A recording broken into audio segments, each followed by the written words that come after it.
Olunaku olwaleero police erinnyegere mu nteekateeka za Robert Kyagulanyi Ssentamu mwite Bobi Wine presidential candidate ono ng'abadde ayina olukuŋŋaana lw'alina okukuba oba abadde ne laale ye gy'alina okutuuza mu bitundu ebyayiganga wabula police olwaleero evuddeyo ne banga etegeeza ensonga lwaki olukuŋŋaana luno oba laale ye ku campaign y'olunaku olwaleero olunaku olubadde olwokuna erinnyiddwamu eggere okusinziira ku butambi obulabiddwako n'embeera nga bwetambudde byonna byeyoleserwatu nti police ng'ekolaganira wamu n'amagye basazeeko His Excellency Robert Kyagulanyi Ssentamu ne batamuganya kubanga yeeyongerayo gy'abadde ayolekera mu bitundu by'Iganga okuba nti akuba olukuŋŋaana gaggadde olw'akawungeezi gy'abadde ateekeddwa okubanga ayogererako n'abantu b'Iganga. Okusinziira ku police ebimu ku ebyo byewadde oba ensonga zeerambise byengenda okubeera nga nkuwa ate then ne His Excellency Kyagulanyi Ssentamu obubaka bwawadde abantu ababadde baagala okutaama bave mu mbeera zaabwe ez'obuntu ate oba oli awo bakyukire ab'ebyokwerinda ababadde baganye omwagalwa waabwe kuba nti yeeyongerayo n'ekkubo lye eribadde liyinza mu municipality y'Iganga gy'abadde ateeseteese okukuba olukuŋŋaana lwe. Video bw'oba omaze okuba ng'ogiwaka like ngenda kubeera nga ate nkusaba n'okusubscribinga ku mukutu bw'oba ng'oli mupya ku mukutu guno. Nze Vicky bana nnavuddeyoko kati nnyo mu field n'enkomawoko ku studio nga nina bye njagala okuba nga ntereezaamu ate then nzireyo tusimbule enteekateeka zonna tuzitambuze nga bwe zirina okubeera nga zitambula. Kaakati olunaku olwaleero program ya National Unity Platform eyo campaigninga okusinziira ku roadmap ya Electoral Commission Uganda gye yabawa babadde balina okubeera mu bitundu eby'Emayuge ate then n'ebitundu eby'Iganga. Okusinziira ku program nga bwe yali eteekeddwa bano baali balina okusooka mu bitundu by'Emayuge mu budde obw'okumakya oba mu ssaawa ez'okumakya mpaka mu ssaawa ez'emalya g'ekyemisana ate then okuva mu ssaawa z'emalya g'ekyemisana okutuuka mu ssaawa z'enjuba weegoloobera oba essaawa z'akawungeezi ng'olukuŋŋaana olukulu oba main rally erina kukubwa mu Iganga municipality. Okusinziira ku nteekateeka National zibadde zitambudde bulungi simu 3 newankubadde nga bulijjo police banegenda maaso n'okuba nti ebagoba oba ebajja mu kukozesa main road oba enguudo enkulu ezirina clearance bwetyo ne banga ebasindika okuyita mu nguudo ez'ettaka. Abantu bonna bagenda okutuuka ku rallies gye babeera balaze bagenda okutuukayo ng'oba oli awo n'abamu tebakyabalaba bulungi mu face sinakindi nga balala abavudde waka aba ku hotels zaabwe nga bambaddeko bulungi ng'engoye mwe bambadde tezikyafaananikako. Situmanyi oba kagenderere eri Uganda Police oba si kagenderere. Okusinziira ku police kansoke nkunnyonnyole kyennyonnyodde and then nkuwe embeera ereese police okunnyonnyola bino.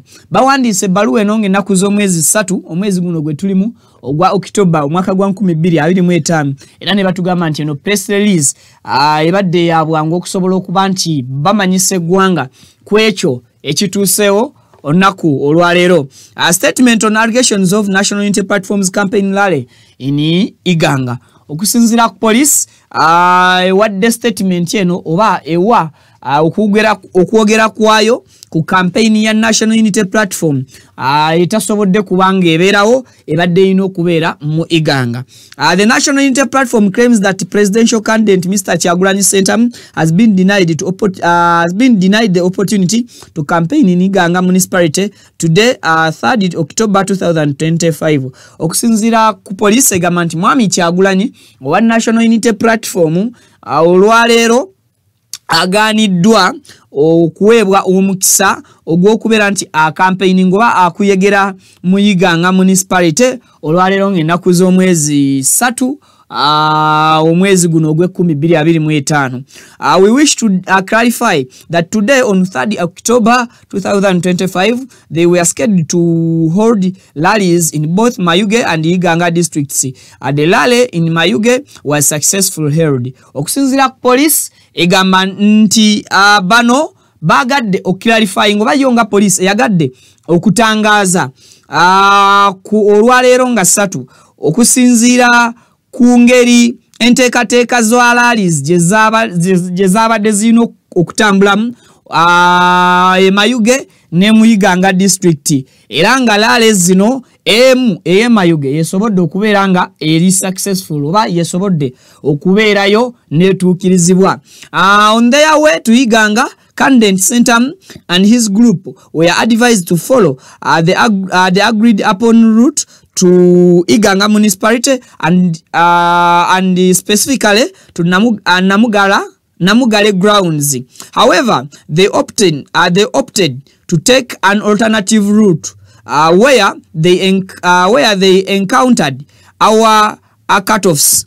Okusinzira ku police egamba nti bano mu nteekateeka zaabwe oba mu lugendo lwabwe nga bagenda nga presidential candidate waabwe Kyagulanyi Ssentamu n'akabinja ke oba ne gurupu ye babadde baweereddwa amagezi okusinzira ku ebyokwerinda okukozesa enguudo ezo ezaateesebwako ezibatuusa mu municipality y'Iganga newankubadde municipality y'Iganga mu kisaawe kya Namugale newankubadde bano bagezezzaako okukozesa ekkubo eddala okusobola okutuuka mu Iganga nenge ekkubo eryo lye bagezaako okukozesa siri eryo eryalambikibwa ku road map oba siri eryo eryalambikibwa ku nzikanya gye bakkaanyaamu wawe balina okuyita okusobola okutuuka ku kisaawe eky'Ennamugale grounds Iganga. Then police neyongera negamba nti consequently they decided to head to Jinja Jinja City and cancelled their campaign in Iganga. We urge him and his team to adhere to security guidelines to ensure smooth and peaceful campaigns.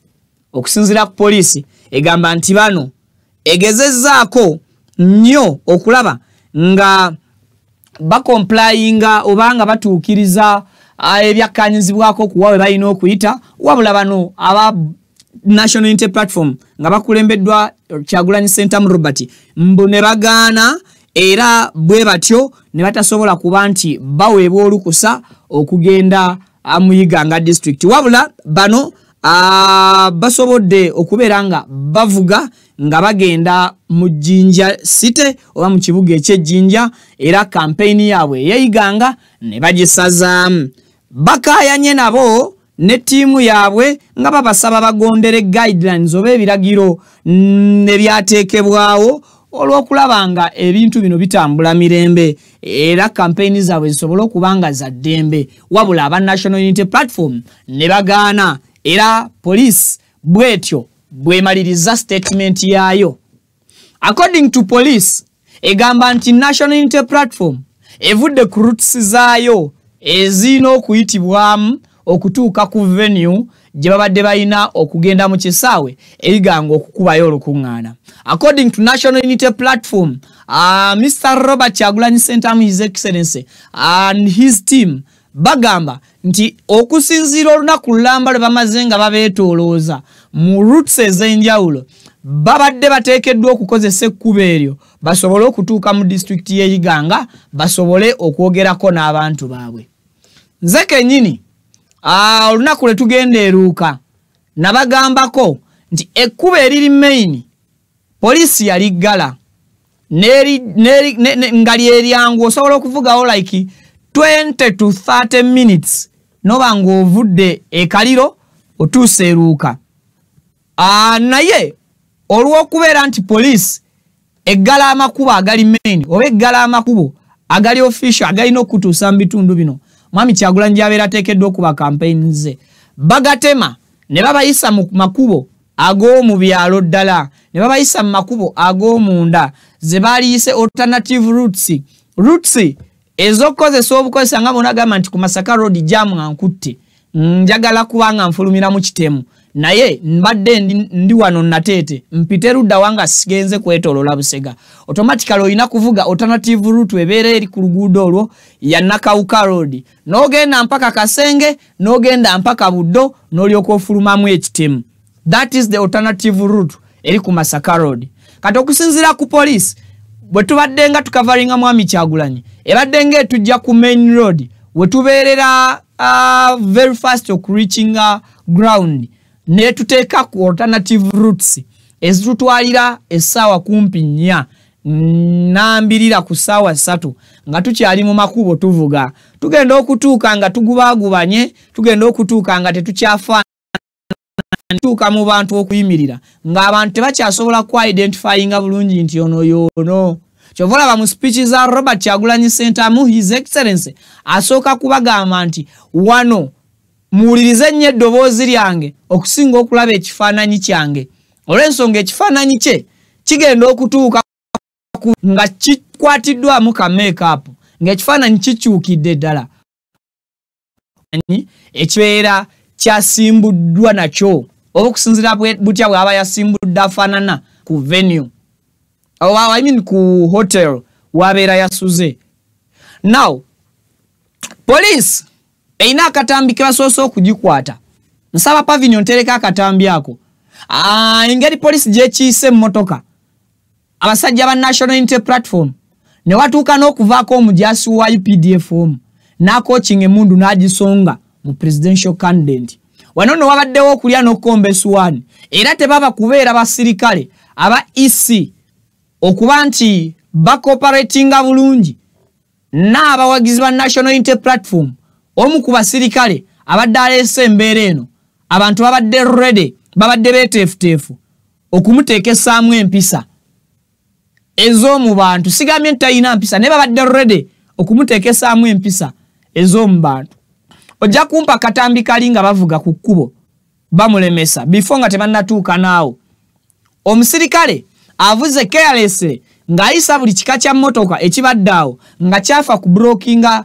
convoy ya Robert Kyagulanyi Ssentamu oyo omusirikale era olaba omusirikale wa EC yazze n'aba nga abikkirira oba n'akubirira ku mbeera okusobola okulaba nga ekintu kiwumbibwako kiggwe mirembe omusajja ono omusirikale abadde aduumidde convoy eyo oba abadde awa ebiragiro mu convoy eyo ebadde evuga obubi oba ebadde evuga etemaatema emmotoka zino zonna mu kkuba effunda bwe riti nga kyangu kyakozesa muntu accident abatuuse ekiseera nga baziyiza n'emmotoka ya press eri mu maaso good enough driver abadde avuga emmotoka ya press oba abadde avuga drone etisa abaana b'amawulire asobodde okublockinga still emmotoka ya poliisi eyo obutagenda maaso n'ekyo kyebadde egezaako okola I think osobola okulaba bulungi akatambi ako era poliisi ewunzisezza Rivans ng'eremeseddwa engeri gye kiri nti gyevudde yonna bebadde eyitako babadde bakuba miranga bonna babadde bali kutenda bubi bwa drive ono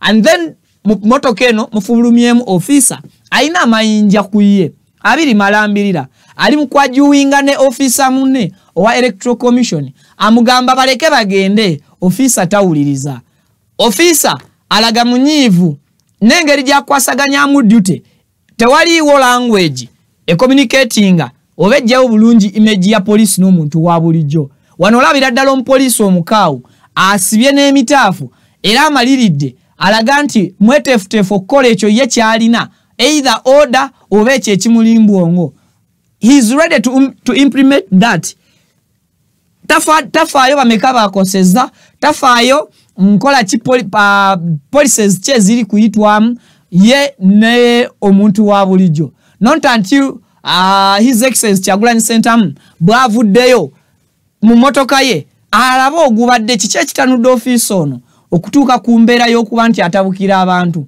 and of course we tuvuddeko awo waliwo akatambi era akalala kensaba bampe David Louis Rubongoya SG aze nayogerezeganya ne b'ofiisi abalala bwe tuvudde awo waliwo ofiisi oyo ofiisa naye olwaleero abadde afuuse ekizibu afuuse ebbereje atuuse okureza David Louis ebikya nga musajja watu amunnyonnyola naye ng'afande tafaayo ng'afande akulaga ayina kyayagala bano bakole naye tali wiringi ate kuwuliriza bano bayagala babeeko kye bakola bo bagamba ki I think mu coordination oyina okumpuliza nange nenkola ki nenkuwuliriza pale ebiseera ebisinga tusanga obuzibu bungi nze ennaku ze ntambudde ku convoy oba nnaku zentambulidde ku campaign ya His Excellency Kyagulanyi Ssentamu nsinkanye ebizibu bingi mu basirikale bano ate nesinkana ebirungi bingi mu basirikale abamu tulina we twatuuka mu districts ezimu nga abasirikale naddala abasirikale abakyala simanyi oba lwaki abasirikale abakyala bacooperatinga bulungi n'omuntu wa bulijjo and I don't know lwaki abasirikale abasajja they don't cooperate collectively n'abantu ba bulijjo because abasirikale abakyala olaba mu bitundu bye tuyita tebabeera rude nnyo tebabeera na igeeyo ku NUP but abasirikale abasajja waliwo abajja ng'olabira ddala nti they have orders to implement bagala ziteekesa mu nkola immediately so police bwevudde awo egenze bakunguza mpola okakana ne batuusa ekkubo we libadde ligaddwa officially era twakirabako twali tugenda ludda wa eno ku mwalo gye baatugaana okutuuka maama ludda wa wanneerabidde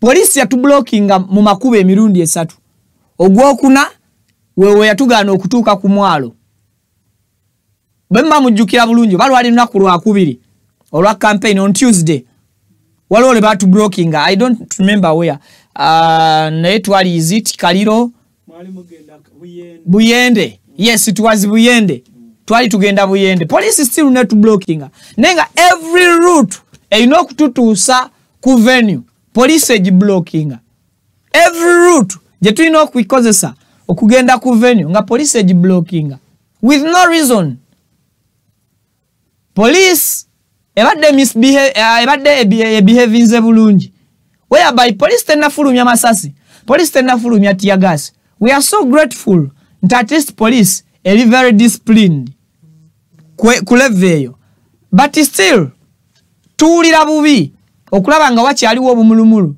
obuliwo obukyayitira mu police please if you can cooperate with other parties muchikole don't cooperate well to only one party you cooperate the same with the other parties tem cooperating na NRM yokka bulungi tem cooperating na FDC yokka bulungi mu cooperating ne bibiina byonna bulungi equally now they have cancelled lale y'omusajja luli baatuvuga sawa neziwera 14 dakiika 49 nga letunatuuka ku venue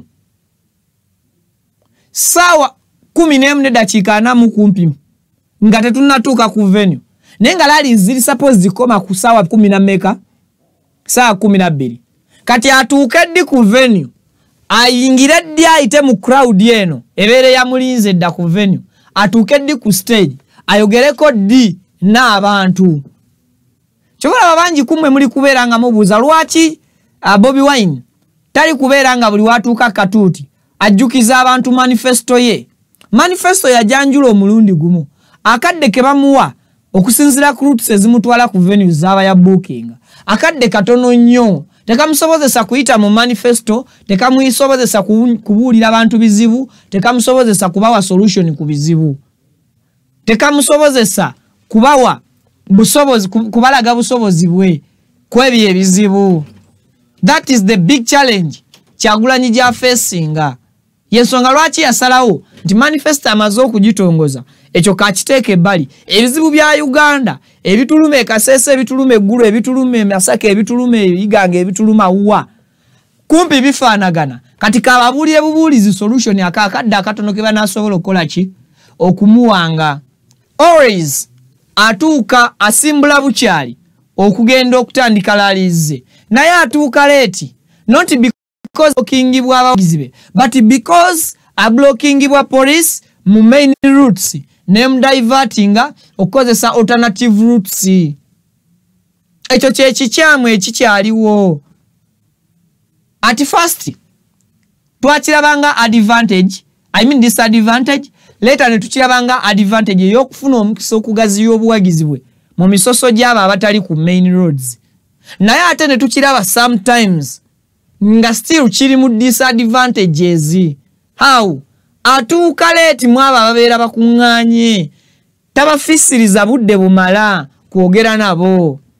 Then the problem negenda direct eri akakiiko k'ebyokulonda akagenda maaso n'okuba nti kateekateeka entambula z'abano ne police. My message to regional police commanders, please mugondereko mugonze muko mugonze muko nga gonde za mbibi ebirala. Nze I've moved with National Unity Platform, but I've seen a lot. Nze ngenzo komawo alini mugenda kumacha mu campaign mugenda okuva ku trilo olweggulo nga kumwenna tekuli asobola genda mu kinabiro kunabira dakiika 2 nga omuntu olina okugenda mu kinabiro ne weekuutira dakiika 3 ku ssaawa. I don't know boyinako ku video bwange bwenfaanana Pavini olageko abantu tusimbula tufaanana tutya tugenda okutuuka ku venue nga tufaanana tutya. Bwolaba nze ayogera olwaleero n'akatambi ke bagenda okukulaga bwembeera nfaananamu nga maze okutuuka nga tuyise mu makubo gano gonna ge batuyisaamu. Olabira ddala abantu ab'enjawulo ababiri. Olaba Viki abadde tannasimbula oba atudde wano akola story nga wanjawulo agezaako okutuusa amawulire ga Kyagulanyi ku bantu. So police mutuyise mu makubo amatuufu. Ekirala amakubo ge tuyitamu gonna kagendere okutuyisa mu makubo agakyalimibwa ne tractor sina kindi nga ne tractor tuzisanga zirokolokota. Mwayagadde kukozesa mukisa guno kulaga balonzi ba bitundu ebyo abatamanyi bitundu anguudo ezo nti zikolebwa kubalaga nti enguudo zaabwe tuzikola nga mweyambisa kamera zaffe what sina kitegeera bulungi. Obedda buli nguudo ze tuyitamu ezo ez'ebyalo ze batuyisaayisamu tusanga tractor ziri mu kuwalakata. Exactly ziwalakata olwo luguudo lwennyini mwabeera agenda okuyita. Lengera Viki ono atudde wano olengere ne Viki oyo. Lengera abantu bwe bafaanana. Kwabo bonna abandi awo tekwabaddeko muntu wa brown. Bonna baddugavu. Omanya abaddugavu zigizigi. Tosobola kwawula nti ono yenze. Imagine. Lengera face yange bwe omunaku abonye. Look at my face. Look at my face. Nange kenyini bwe nesanga negana. Awo olaba nabadde ngase masiki 3. Ne masiki 3 njagala ozitunuulira ozirabe. Zo zannyini tosobola ziraba n'ogamba nti eno yabadde yakala bweti. Eyo helmet ogenda okugijja ku mutwe okugyoza.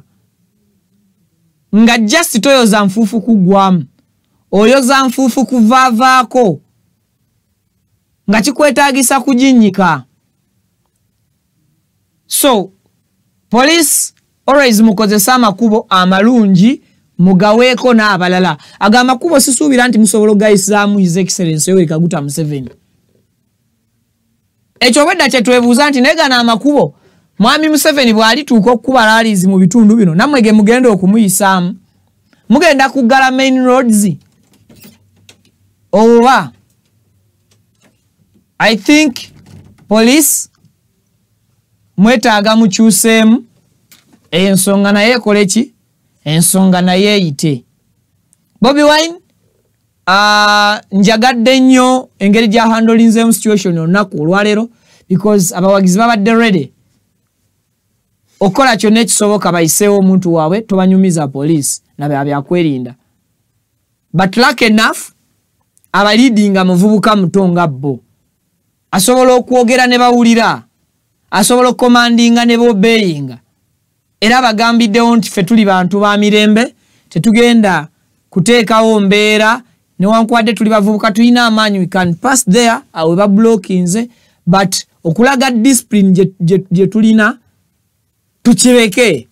Let's all turn back ebisigadde tubirabe n'akakiiko k'ebyokulonda akatuwa olukuso kuwa olukuŋŋaana police netublockinga netuma access ku makubo agatutuusa ku venues we tulina okulaga.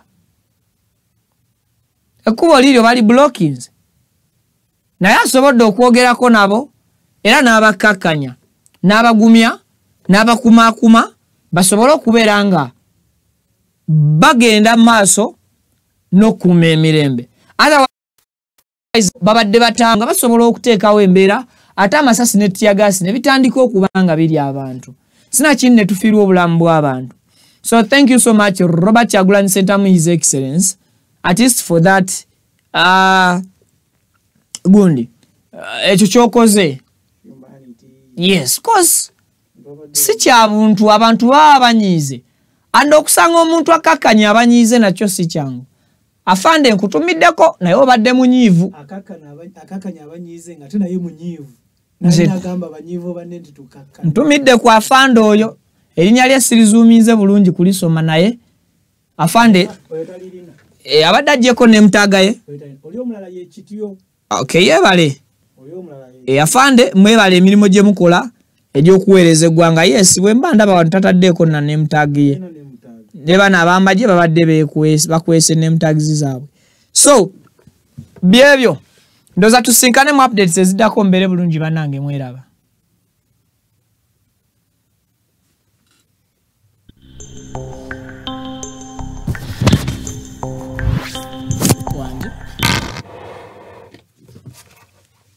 Wanje